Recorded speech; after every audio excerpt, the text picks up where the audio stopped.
Hello and welcome to the Product Experience. This week we visit Pandemonium 2024, where I caught up with Joyce, who is a senior user researcher at Microsoft and author of Bridging Intention to Impact. We talked about how to achieve better results by changing your mindset. Connor, welcome to the Product Experience podcast. It's great to be here, especially live. I know, it's so nice to be in the same room.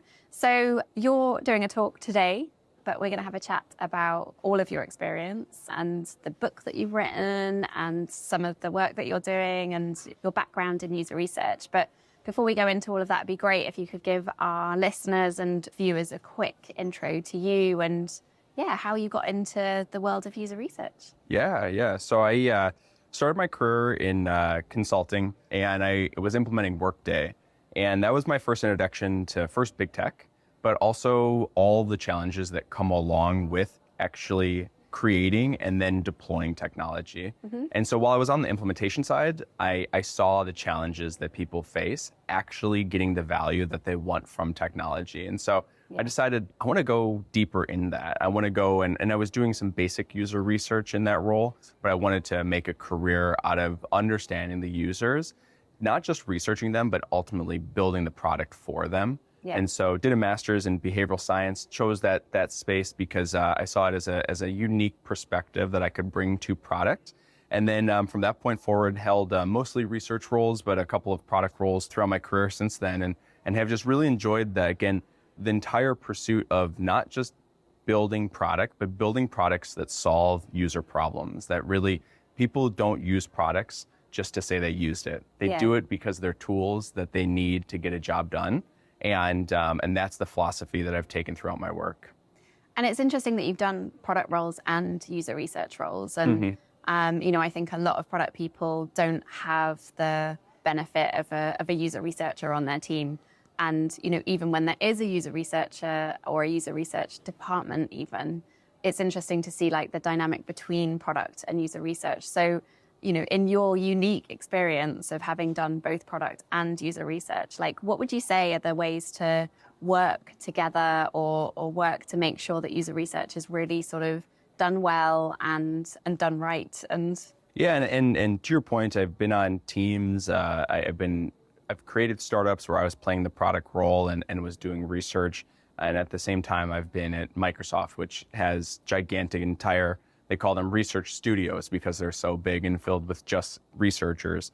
And so I think the through line of all that experience, and this is my personal take, but I believe it to be true, is that research is only as good as the impact that it creates. And that is no matter where you're at, no matter what product you're working on, is if you're in an applied setting, the research has a purpose. It is to impact and make a better product. And so if you take that from an abstract or from or better yet, a holistic view, no matter what role you're in, if I'm a researcher that's, as I currently am at Microsoft, where I am a part of a studio, I am still focused on trying to drive insights that are going to change product, the same as when I was a single researcher just with a group of engineers directly impacting how to build that product. So the main tip behind that is just to make sure that research isn't seen as some additional element that's out there that we need to figure out how to fit this into the equation. The research is the equation. The research is the understanding for which good products are built from. And so with that mindset, you don't need to be a quote unquote researcher. And for those on the audio only, I'm throwing up some quotes here because I think that there's just like you don't need to be an academic to do experimentation. And I think data science has done an amazing job showing that. You don't need to be an academic to be a good researcher. You don't need to have this deep breadth of skills in research to be a good researcher. Good research is just creating evidence, and evidence helps make better decisions. And so that would be the core tip. I can go into some others around collaboration and communication and how to fit research into more traditional product development pathways. I think those are all other tips that I can elaborate on, but the real core is it's a mindset shift that is around looking at research as creating insights, and insights are the core of understanding what needs to be built. Yeah. And is user research always necessary from your point of view? If you're in a situation where you're just launching a product and you know that you need to hit a certain baseline of feature set or whatever in order to at least compete with the next nearest similar product. Do you need to do research in order to understand what the kind of baseline customer expectations are? Or is it a case of research is and insights are more about discovering the things that you don't know?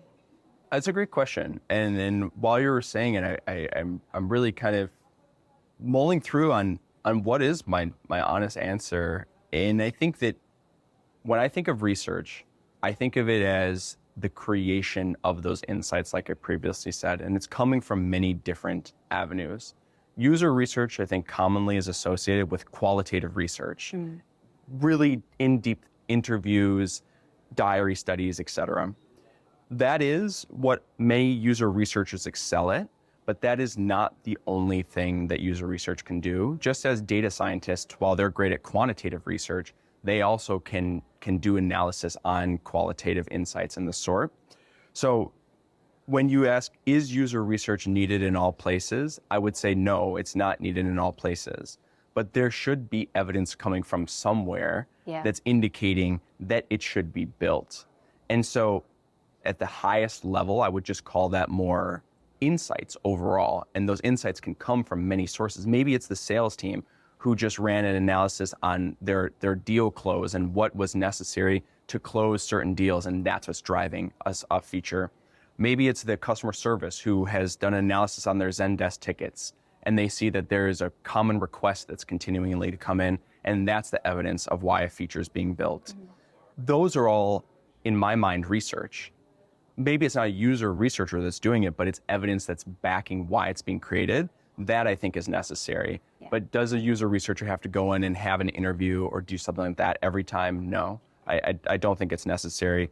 That is best saved for the unique features that a product has. What is going to differentiate them from their competitors? Those sort of pieces. What makes that unique value proposition for that company? That's where I think user researchers have the most impact opportunity. And a lot of people are working with exploring AI at the moment and generative AI, LLMs. What are your recommendations or the things that you found with your work and your experience with user research that is maybe different or maybe not different? Is it just exactly the same when you're looking at how people's opinions are about AI tools and things like that? There's some that's the same. And at its core, anybody who's building an AI product should ask themselves, as they're designing it, as they're developing it, do they think AI is going to be a completely different type of product? And if they do, then that means that they should approach how they're developing it in a different mindset than how they have in the past. I personally think that the best AI products are those that still follow a traditional product design. It is what I like to call AI enhanced features. So you're finding a way to, if we're talking specifically about LLMs, integrating those LLMs into the feature in a way that it's still a traditional user interface, but it's using the power of the LLMs in the background. And so the reason I bring that up is because I believe that AI enhanced features are really the future where the value will be captured from generative AI. I don't think it's that different for the most part. The thing that is different, and when I say not that different, I'm still saying that the core is about really understanding what tool needs to be created to solve the problem for the user. The difference that LLMs bring to the table, and potentially more AI advances as they happen, is really it's twofold. One is the overall conversational ability, even if it's not a chatbot, just the fact that if the answer isn't exactly what I want, that I may have the opportunity to tweak it in a way that was previously not possible, that I may be able to change that prompt slightly, or I may be able to have more, we'll say overall ability to edit the output. And so users have seen that they have that potential because most people, their first exposure to LLMs are chatbots. So if you tell them in a feature, this is a generative AI feature, and then they can't do that, you've taken away all of the ability. You're putting in the prompt. They have no ability to change it. I've noticed there is a reaction of kind of like, well, well, I don't really like this answer. Where do I go to go and change it? I don't like exactly what this is doing. And it's this frame. I guess to sum it up into a single sentence is that users are coming in comparing LLM features against ChatGPT. Yeah. And the freedom that ChatGPT offers.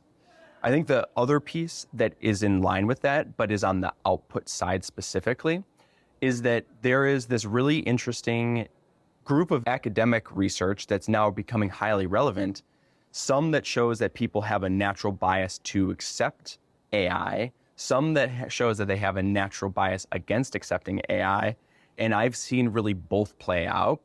I don't have the answer there, but it just, as I'm doing research, as much as I'm thinking about what are the frames about the technology that our users bringing to a situation from the previous point, I'm thinking about how can I change the user interface or the user flow to help them believe what the output is more ultimately, is increase that trust. And that's done in a lot of different ways. One of which, and I'll end on this note, is there's some great work from University of Pennsylvania that shows that if you give a person the ability to edit an algorithm, they're more likely to accept the output. The interesting part about that is it doesn't matter how much editability that they have. 1% change, 10% change, it's about the same. It's just whether or not they can have a role in editing that algorithm. So there's these interesting pieces that were once more theoretical that are now bleeding into exactly how I'm doing research and thinking about building these technologies into features.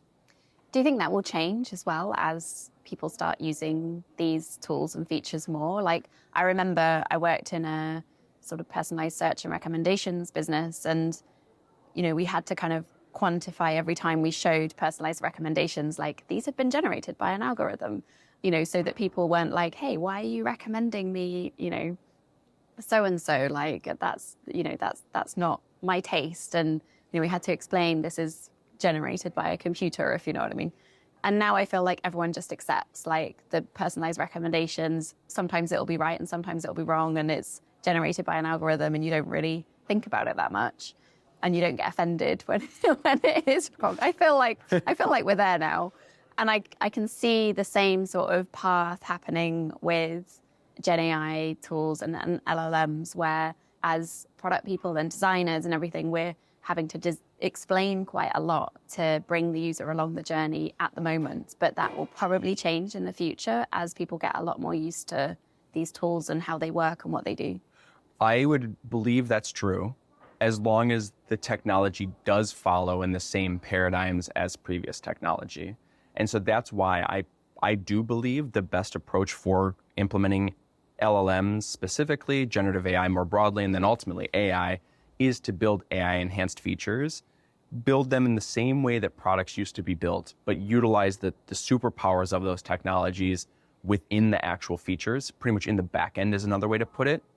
Because then we can hold those assumptions. We can say the likelihood is that if we build this feature so it looks like a previous feature, and then we tell them once or twice, hey, this is an LLM in the background, it's doing some action, that's why it looks like magic right now, that person will go, oh, cool, when I click the magic button, the magic output comes out, and they'll get used to that.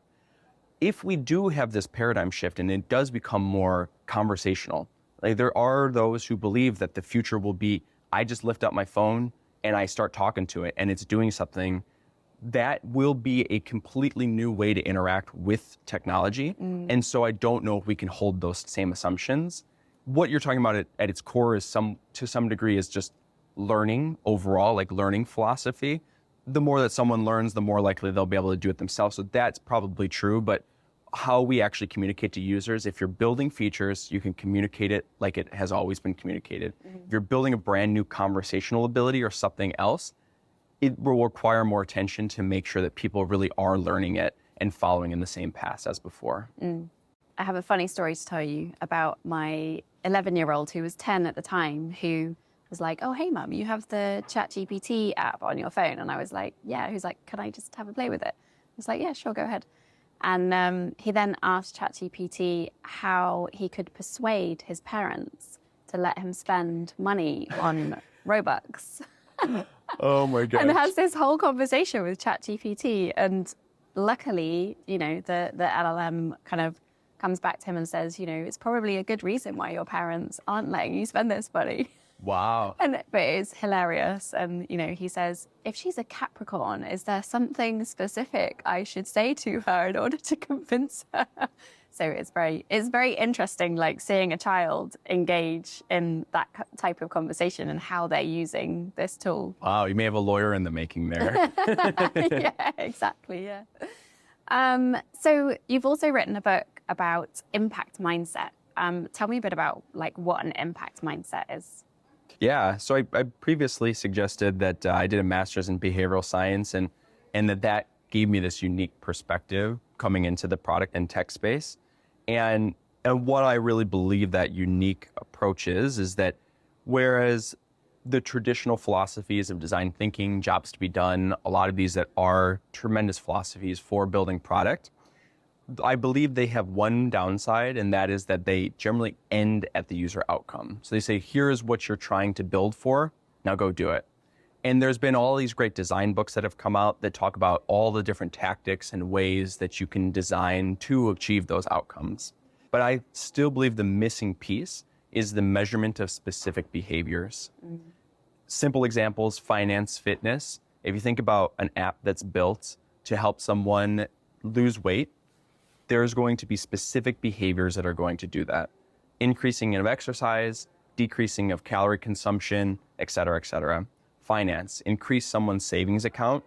That might be the user outcome. What are the specific behaviors? Engage in more savings behaviors, whether that's like rounding up on the dollar or having an auto enrollment of savings going or money coming from a paycheck into those savings. There are specific behaviors that will drive towards that user outcome. That's what taking the impact mindset is going one step further with user outcomes and saying, what actually drives that user outcome? How do we measure it? And then ultimately, how do we build features that change that behavior? And so taking that approach, I believe more products will be ultimately designed. They will be designed in a way that lead people to take the actions that will drive them to see the satisfaction of whatever need that they have or whatever outcome. And then that ultimately yields a positive business impact because people are like, oh, this product works. And that is a way to build loyalty, to ultimately drive retention, et cetera. So, but yeah, at its core, the impact mindset is the identification and measurement of behaviors. And you've given two really good examples there, but even with those, a lot of the way that we try to measure whether someone is changing their behavior is by like usage within our products and within features within our products. So we're like, okay, so they're using, I don't know, the food logging feature in a fitness app or whatever. So therefore they're engaging and they're motivated. And so they must be being successful. But I think to your point, like that's not necessarily like the behavior change. They might be logging their food, but they might still be eating over the calorie amount or whatever, or not logging everything. So how do we kind of take it that step further to understand, on the other side of the device or the app or the website or whatever it is, like what is the user actually doing and how do we like get a really good understanding of that and start measuring that?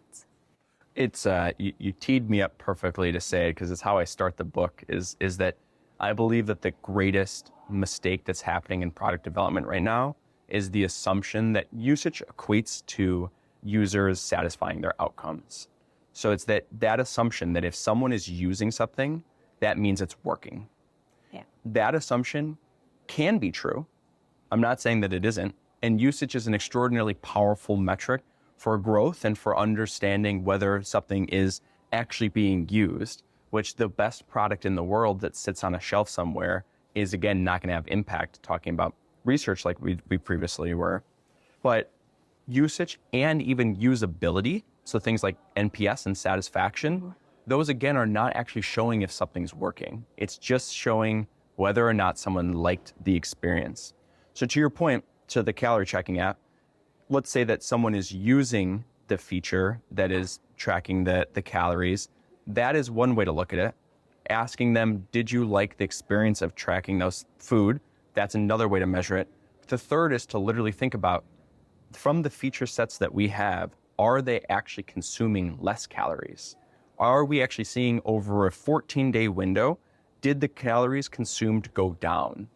And if not, that's a feature opportunity right there. If that is the goal, if the specific behavior is a decrease in calorie consumption, then the goal is to develop a feature that actually does that. We'll say like personalized notifications, reminding somebody why they wanted to ultimately lose weight or have less calorie consumption. That could be the feature idea that comes out of the fact of recognizing, yes, people track, they're using the logging feature, but it's not actually changing their behavior. It's just causing them to log their foods. So to your original question of how do you go a level deeper? So if you think of an ethnographer, their goal is just to really dive deep and go in and think and or watch what a person does in the real world. So that's where I suggest product teams start, is literally think, if today you wanted to go and if a user wanted to go and satisfy their outcome, what would they actually go do? Where would they go? What behaviors, what actions would they take? Those are the behaviors that are connected to that user outcome. Is it always going to be possible to measure every one of those? No. To your point, some products, those behaviors happen outside of the digital environment. But the place you want to start is, now with Segment and mParticle and a lot of these apps, you can get super, super raw event data down to the most micro level. So how could you build a metric that captures whatever activity you want to see in that app? That's where I would start. If there's still behaviors that are happening outside of the app, how do you capture that outside of it? Are there integrations to other apps that might capture that? Can you get self-reported data from your users? I don't have the full solution, but that is the framework to start, is look into the product, then look for integrations, then look for self-reported data, and then wherever else, however else you might be able to identify. But the whole point is to first think about what are the behaviors that could be changed that are connected to those user outcomes, and then find any data that is there or proxies to that data. And there's, then there gets into a whole discussion of how to find proxies, but it is not the easiest way to measure a feature. I fully recognize that.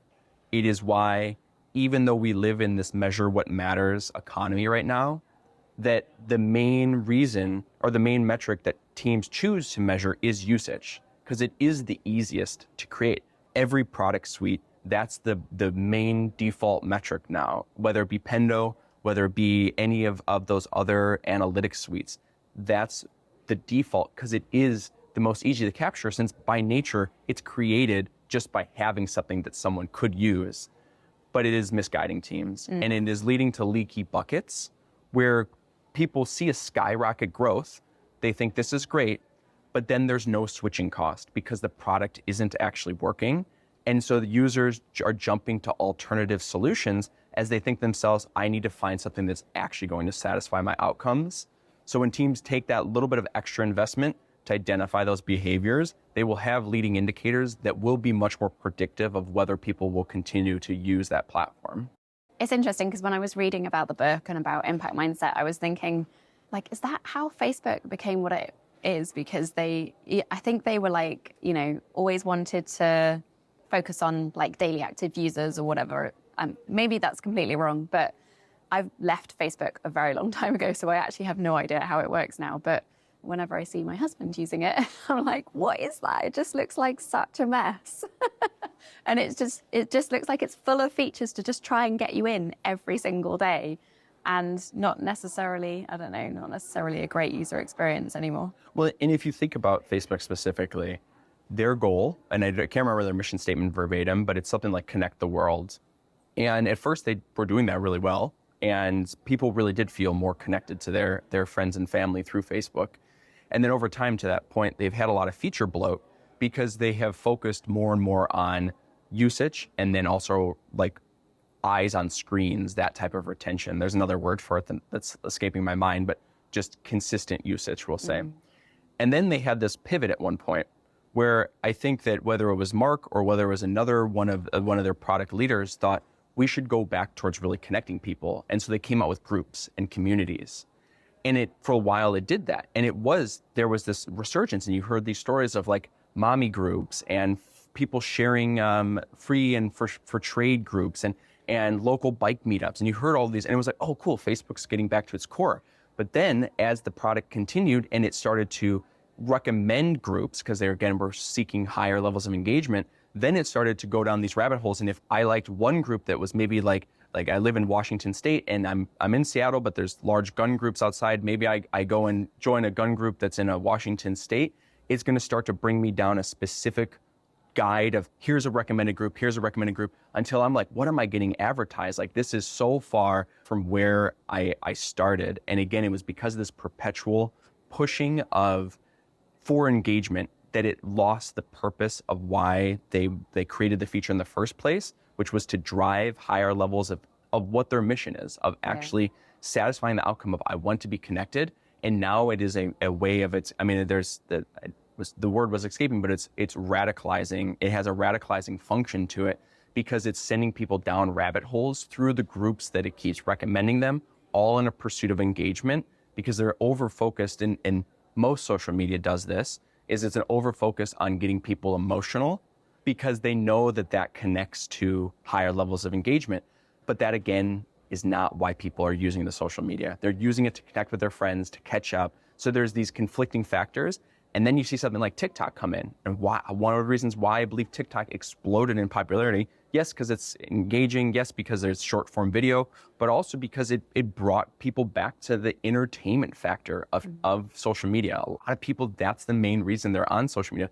They just want to have fun. Yeah. And so TikTok was able to capture that, where Facebook had become this pool of ideologies and conflict and emotions. TikTok came and was like, hey, we're just fun. And it drove at that user outcome again. Yeah, it certainly is very addictive fun. I don't have TikTok either, by the way, but... Nor do I. That's one I've held off from. So just coming back to, again, your sort of experience with product and research, circling all the way back to where we started at the beginning. One of the things I think you mentioned as well in your book is how like product and research teams can become a bit misaligned and I guess work slightly in silos or have different purposes maybe. How does that come about and what's the solution to that? I think that it happened, I was going to say it happens more at big companies, but it can happen at any company. And one of the biggest factors that I don't fully address in the book, because honestly it's out of scope for me, it's more for leadership books and leadership guidance, is incentives. But that's just that at its core is something that I constantly hear talked about and very seldomly actually see addressed. Right. Is that if you have a product team whose main incentive is to ship features, they're going to ship features. That is going to be what they do. And so when you then have a research team that's main incentive is to try to avoid rework of features down the road or have higher levels of engagement on features or whatever it might be, when they come and say, hey, product team, we would like to talk to you, we'd like to jump into your sprint, or we'd like to have this meeting with you to talk about how we can change features, the product team has literally no reason to listen. If all they're measured on is shipping of features, they're going to prioritize that. And so I believe that many of the problems, that is actually where they start. And again, I wish I had the golden answer to this, but I don't. Other than leadership really needs to ask themselves, what are we prioritizing when we incentivize different behaviors? Now, holding that is a big factor. The other reason that I see it is that there are different reasons why people want to build features. And commonly I hear research thinking about it purely from the lens of what are customers saying, what are users saying, what does the research say? From product people, I hear more of the business standpoint. So what are the paying customers saying? Or just some of, you had previously mentioned feature parity. What are our competitors doing? What's the market doing? So there's almost two different lenses of why features should be built. And so that misalignment can be, well, this source is saying this should be built, this source is saying the other, and my hands are showing one is the product team and one is the research team of the sources. The alignment, I think, starts with asking the question, what are we building? Having a solid definition of that feature. What is the point of what we're building here? Next is, what evidence do we believe suggests that feature should exist? That is an aligning function right there, because it forces both teams to come to the table with what they believe suggests why a feature should be created. And then from there, ideally having a unified vision of why a feature should exist, what is supporting its existence, can start that dialogue of how do together we fill the gaps that will be needed to have the full confidence that when we ship this feature, it actually will satisfy whatever we're trying to achieve with it. Makes sense. Connor, we've run out of time, but it's been so great having a chat with you today. Thank you so much for sharing all of your advice and insight. And yeah, it's been fantastic. Thank you, Lily. Yeah, it was a pleasure here, especially like I said, live at a conference. This is a new one for me too. So this is great.